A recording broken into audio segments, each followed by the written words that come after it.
Olá, Shalom! Hoje estou em um kibbutz. Vamos falar hoje sobre kibbutz. Essa comunidade comunitária, um tipo de vida que inventaram aqui em Israel, na Terra Santa, sim? Aqui faz mais ou menos 100 anos atrás. Existe só aqui. Vamos falar sobre esse tipo de vida do kibbutz. Estou agora especificamente em um kibbutz chamado Kibbutz Gonen, no norte de Israel, na Galileia. Mas vamos fazer o seguinte, para não ficar chato e para ser um pouco mais dinâmico, eu vou falar com vocês caminhando nos trilhos do kibbutz, mostrando para vocês o kibbutz, e eu vou dividir a minha fala para 3 partes, como sempre, ajuda a entender melhor. A primeira parte vai ser a parte do nome do kibbutz, que significa o nome e a ideologia do kibbutz, desse movimento kibbutzit, que começou, como falei, 100 anos atrás. E depois do nome vamos falar sobre a geografia, onde estão localizados aqueles kibbutzim em Israel. São hoje 265 kibbutzim hoje em Israel, e que tem mais que 180 mil habitantes, ok? Esses kibbutzim em toda Israel. Israel toda tem mais ou menos 9 milhões de pessoas hoje, né?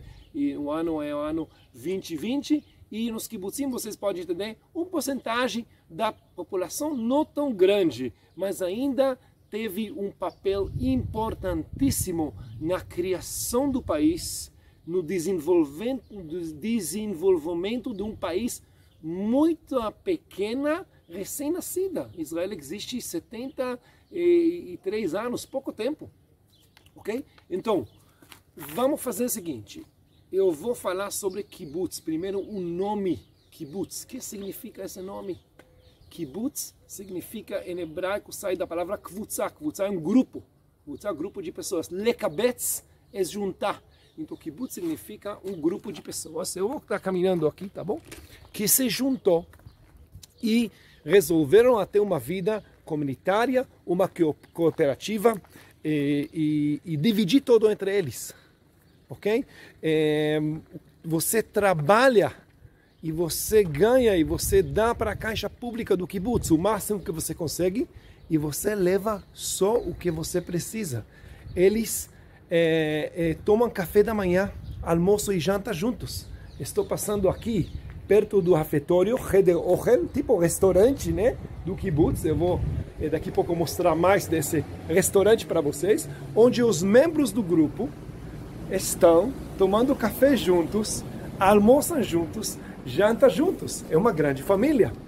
Mas vamos começar primeiro, então, para entender melhor de onde chegou essa ideologia, esse tipo de vida, talvez a necessidade de ter kibbutz. Aqui atrás de mim é o Cheder Ochel em hebraico, Cheder Ochel, refeitório, onde você toma café, almoça, janta, grátis, ok? Eu vou então começar com a história. Temos que entender de onde chegou isso.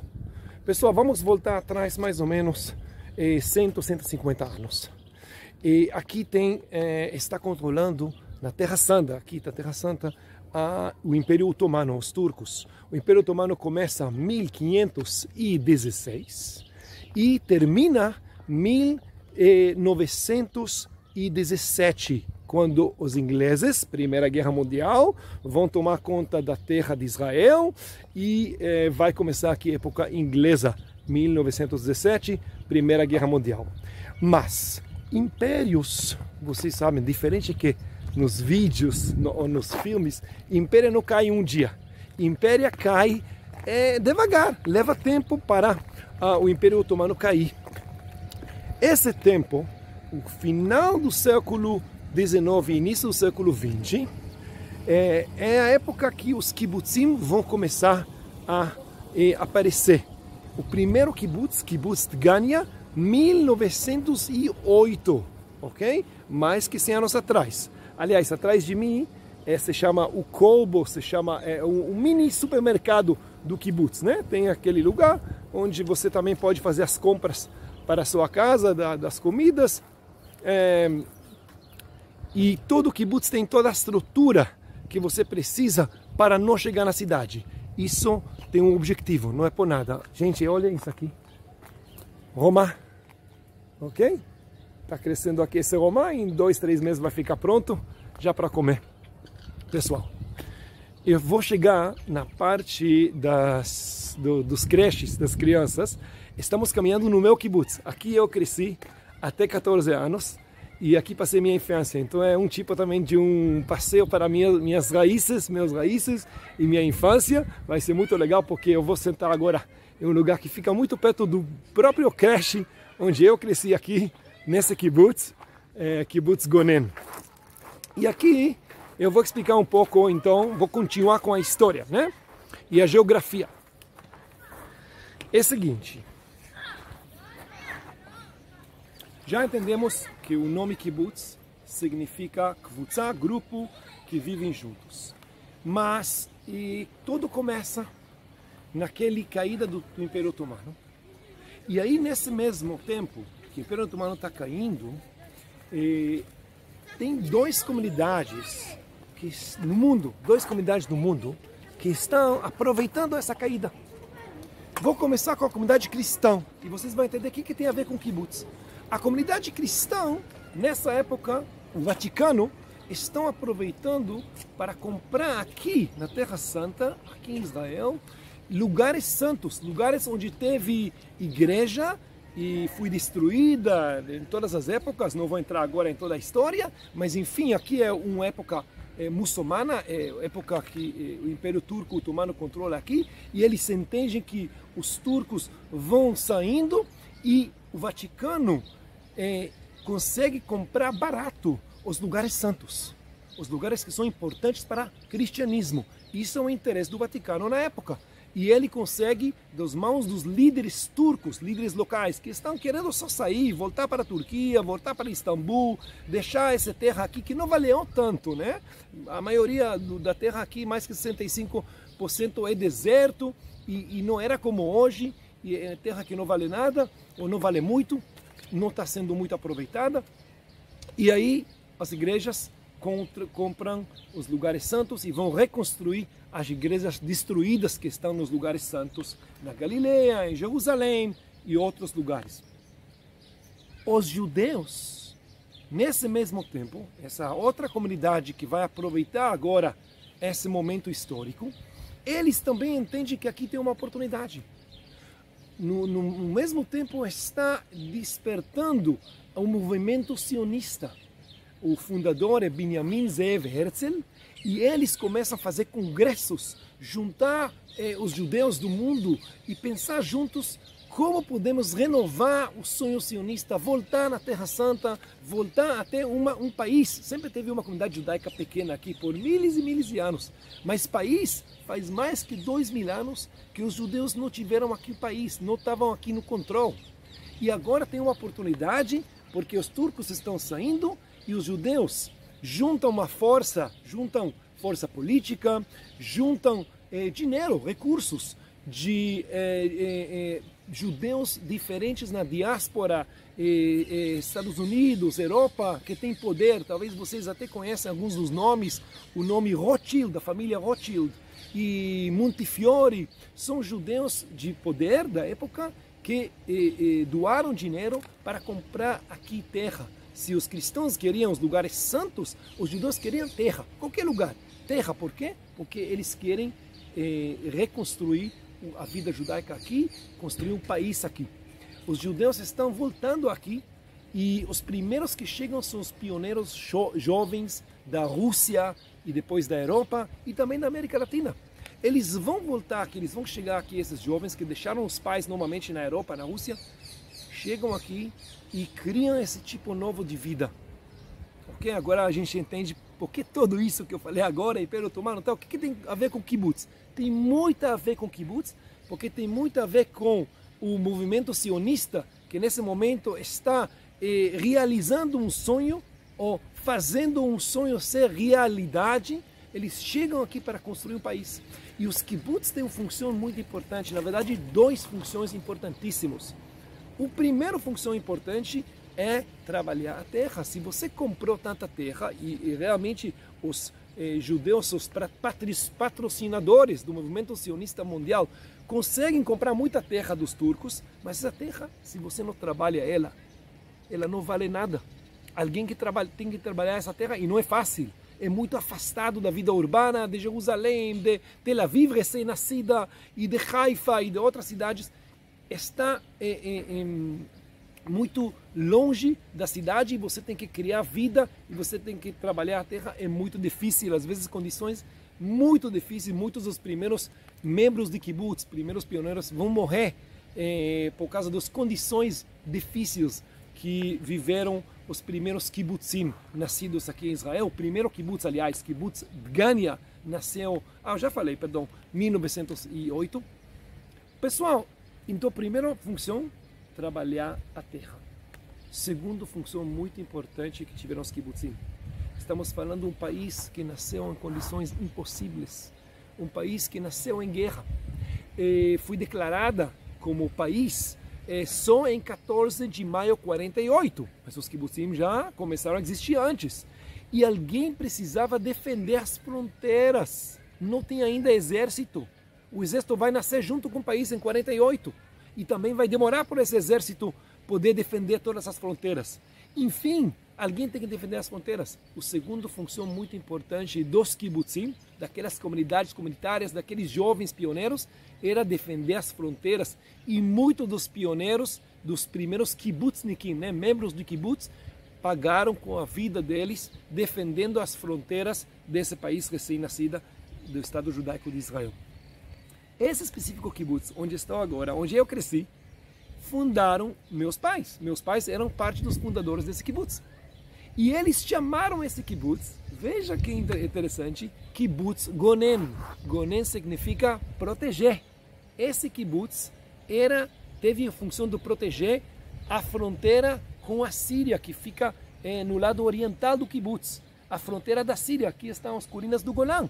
E por muitos anos, até 73, esse kibbutz teve a função também de defesa, não só trabalhar e tirar fruto da terra, também defender a fronteira oriental de Israel, nesse caso a fronteira com a Síria, e por isso chamaram esse kibbutz, kibbutz Gonen, proteção, defender. Os kibbutzim, então, tiveram um papel muito importante na criação do Estado Judaico de Israel, e essa função existe até hoje, mas com o tempo já não precisava mais fazer esse papel de defesa. O exército cresceu, ficou um exército muito forte, e até hoje os kibbutzim não têm que ser parte dessa missão de proteger as fronteiras. Ainda estão produzindo muita agricultura e muitas frutas para o mercado israelense. E eles tiveram mais tempo de investir em economia e em agricultura. Um exemplo, um kibbutz no sul chamado Hatzerim, é o kibbutz onde nasceu, onde um membro do kibbutz inventou a irrigação. Irrigação, gotejamento. Essa tecnologia inventou um membro de um kibbutz no sul de Israel, perto de Beersheba, kibbutz Hatzerim. Aliás, um kibbutz com muitos brasileiros. Sim, brasileiros, porque os kibbutzim sempre têm algo em comum. Aqueles primeiros que chegaram e fundaram o kibbutz tiveram algo em comum. Muitos jovens judeus chegaram, como eu falei, da Europa, América do Norte e também da América Latina. E da América Latina, do Brasil, da Argentina, do Uruguai, chegaram aqui jovens e fundaram kibbutz. Vários kibbutzim em Israel foram fundados por judeus pioneiros que chegaram também da América Latina. Então, normalmente o kibbutz vai ter algo em comum. Vai ser um kibbutz de gente religiosa. Todo mundo é religioso, ortodoxo, então eles têm algo em comum e a vida lá vai ser mais religiosa. Ou um kibbutz de brasileiros. Você vai achar lá sempre churrasco em qualquer lado, porque são brasileiros e eles trouxeram a cultura deles lá do Brasil. E eles amam futebol, é o lugar onde você quer estar quando tem jogo importante. E o mesmo com outros kibbutz, com diferentes tipos culturais, né, daqueles que fundaram o kibbutz, daqueles que vivem no kibbutz. Vamos falar então sobre a história agora, ok? Já entendemos o objetivo dos kibbutzim, por que para o país recém-nascido Israel estava muito bom esse tipo de ideologia, o fato desses jovens queriam viver fora da cidade, trabalhar a terra, conseguir fazer que essa terra traz frutos. E você sabe muito bem a importância da agricultura para qualquer país. Se você consegue produzir para você todas essas frutas e verduras e não precisa comprar de fora, é muito importante para a economia do país. E essa funciona até hoje, uma função muito importante dos kibbutzim. Mas com o tempo passando, os kibbutzim precisavam mudar também. Eles precisavam achar outras fontes econômicos, como por exemplo turismo. E nesse específico kibbutz tem um hotel que recebe turistas israelenses e também turistas de fora, fora de Israel, que chegam de qualquer outro país por motivos de turismo de peregrinação ou outro tipo de turismo. Em Israel até 2019. Em 2019 chegaram a Israel mais que 4,5 milhões turistas. Israel é um país de 9 milhões, então é muito turismo e os kibbutzim também aproveitaram esse mercado do turismo. Os kibbutzim também começaram a fazer indústria e em todos os kibbutzim hoje, além da agricultura, tem também uma fábrica que fabrica algo. Tem kibbutzim que viraram multimilionários, inventaram ou criaram uma fábrica de alta tecnologia, de high-tech, e conseguiram ser até criar até uma empresa que está vendida na bolsa e viraram multimilionários. E é muito interessante, eu vou pegar a câmera, eu vou seguir caminhando aqui para mostrar para vocês mais partes do kibbutz. É muito interessante saber que muitos desses kibbutzim, mesmo virando milionários, imagina, membros do kibbutz, pode ser, começou o kibbutz com 20 ou 30 e hoje tem 200 ou 700, ou o maior kibbutz em Israel tem hoje ao redor de 1.200, 1.300 membros, é o kibbutz Afikim. Esses kibbutzim que viraram milionários continuaram a viver de forma muito humilde. É muito interessante. O investimento principal do kibbutz sempre era, e até hoje é cultura e educação. Cultura e educação. Eu vou dar um exemplo da minha casa, porque eu cresci aqui nessa kibbutz e na nossa casa era muito parecido com a casa dos vizinhos, era a mesma casa, mas ainda nessa casa pequeno, com 5 filhos, eu nunca senti que é pequeno, porque voltando da escola, teve muita coisa para fazer. Teve muito investimento em cultura e educação. Eu precisava só escolher aquele instrumento musical que eu quero tocar e eu poderia aprender na conta do kibbutz, da comunidade, a tocar esse instrumento. Decidi qualquer esporte que eu ia fazer, se é natação, ou se é basquete, ou se é futebol, e o kibbutz pagava tudo isso. Ou seja, muito investimento na vida cultural, na vida da educação não formal, né? Eu voltei da escola às 3 ou às 1 na hora do almoço, e aí fiquei no educação, no lugar onde você recebe toda a educação não formal, onde você pode receber o almoço, e é só na janta, na hora da janta, cheguei no refeitório e depois para casa. Ou seja, uma vida de criança, de jovem muito rica, tem aquele que está crescendo no kibbutz. Agora, é muito interessante. Vejam a ideologia que até parece difícil de entender em nossos dias. Meus pais, ok, ganharam, vamos dizer, 20 mil. Ok, meus pais ganharam 20 mil por mês, os dois juntos, e eles têm 5 filhos.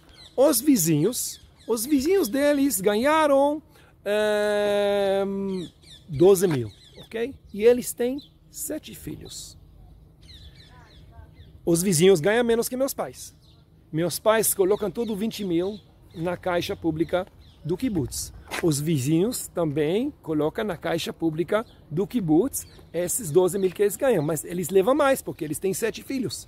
Você ganha o que você consegue, você leva o que você precisa. Sim, a vida era dessa forma, ok? E em vários kibbutzim, até hoje, vivem dessa forma. Aqui atrás de mim, outra coisa muito interessante que mostra algo sobre a cultura do kibbutz e a vida comunitária do kibbutz é a sinagoga. Se chama Bet Razi. É a sinagoga do kibbutz, mas não é só sinagoga.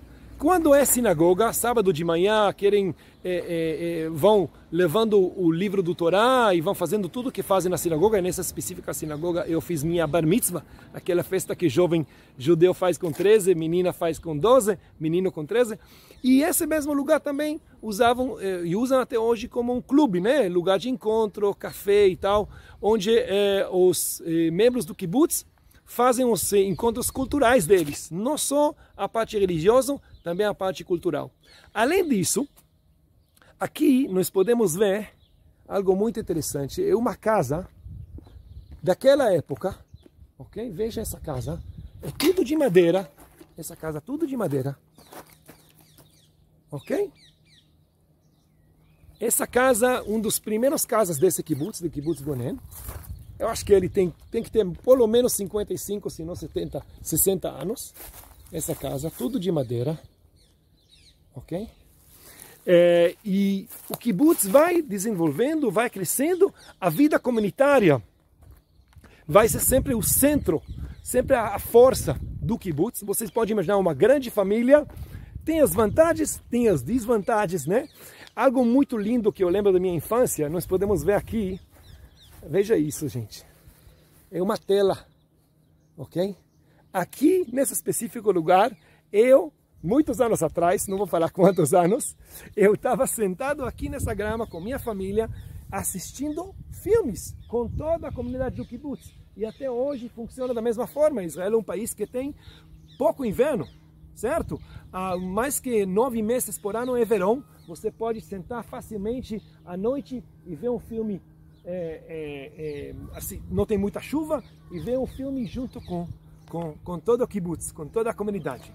Algo muito lindo que o kibbutz tem. Então, vamos tentar aí resumir e depois eu vou no último lugar para encerrar. Kibbutz, então, foi nascido junto com o movimento sionista mundial. Os kibbutzim tiveram duas funções principais. Um é trabalhar a terra, tirar fruto da terra, porque toda a terra que os judeus da diáspora compraram para fundar um país, para fazer ela crescer rápido, em condições às vezes muito complicadas, toda essa terra, se ela não vai ser trabalhada, ela não vale nada. Então eles viraram os agricultores do Estado judaico de Israel. A segunda função muito importante, defender. Eles estão situados, até hoje, nas fronteiras de Israel, aqueles 275 kibbutz que existem até hoje, e eles ajudaram muitos anos também com a defesa das fronteiras de Israel. Mais tarde, essas comunidades dos kibbutzim precisavam mudar. Por que precisavam mudar? Porque eles perceberam, estou falando agora fim dos 80s, início das 90s do século 20, eles perceberam que estão perdendo os jovens, porque os jovens chegaram depois de 18, 20 anos, eles queriam conhecer o mundo virou muito global, todo mundo queria viajar, conhecer a cidade, conhecer outras pessoas, e de repente eles perceberam que a população está morrendo, que a idade média está subindo e subindo, estão ficando só idosos aqui. Para dar uma continuação para a comunidade do kibbutz, eles tiveram uma ideia. Vamos pegar um pedaço, não muito grande, da terra que usamos para a agricultura, e vamos vender terra. Por quê? Vamos oferecer qualidade de vida, né? Que nem condomínio fechado, para alguém que quer chegar de fora, famílias jovens com crianças de 2, 3, 4 anos. Chegam aqui, vivem conosco. Você pode construir sua casa e você pode ter seu salário. Não ser membro do kibbutz. Ou seja, hoje no kibbutz tem duas formas de vida. Você pode ser membro ou você pode ser um cidadão, um habitante que escolheu a viver no kibbutz, na sua casa, com seu salário, e pagar mensalmente um IPTU, né? Ou como se chama, uma taxa por mês que você paga para receber os serviços do kibbutz, principalmente cultura e educação. Ótimo ambiente, você quer ter uma qualidade de vida para seus filhos, você quer ter cultura, educação, segurança. Condomínio fechado, como eu falei, você tem essa opção no kibbutz, e por isso realmente começaram a voltar muitos jovens nos kibbutz. Se eram filhos de membros ou se eram outros jovens, voltaram ao kibbutz e criar aqui as casas deles, e o kibbutz conseguiu manter uma população renovada, uma população de jovens também, e não só idosos. Dessa forma foram realmente salvos muitos dos kibbutzim. Chegando nos dias de hoje, agora eu vou encerrar, ok? Com isso eu vou encerrar. Eu vou chegar até o lugar onde dá para ver a vista linda do Vale Ahula, aqui do kibbutz, que está no pé do kibbutz Gonen. Chegando lá eu vou encerrar a minha fala e falar da minha experiência pessoal, ok? E sinceramente, penso eu, da minha experiência, um lugar muito bom para crescer, kibbutz. Muito bom, porque eu cresci com muita segurança, muita tranquilidade, aliás, muita independência e responsabilidade. Com 12 anos, o kibbutz manda você trabalhar um dia por semana. Você está na escola 5 dias ou 4 dias e um dia você dá para o kibbutz. Você começa a trabalhar com 12 anos. É muito interessante porque é justamente o ano que você começa a preparar para a Bar Mitzvah. Então, isso me deu muita independência. Achei muito bom isso.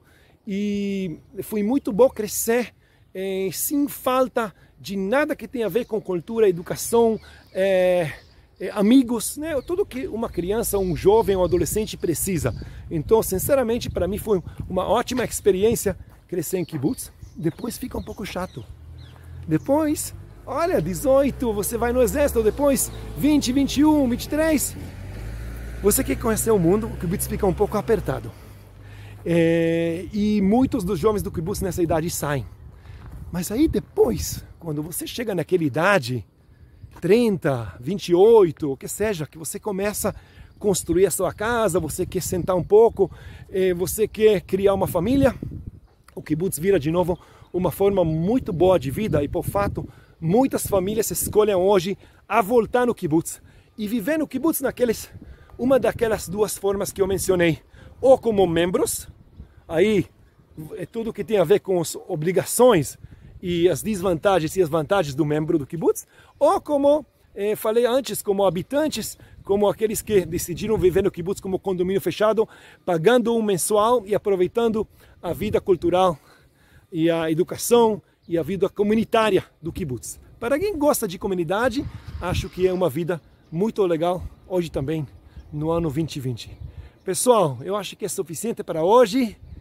Até a próxima. Leitraot, shalom!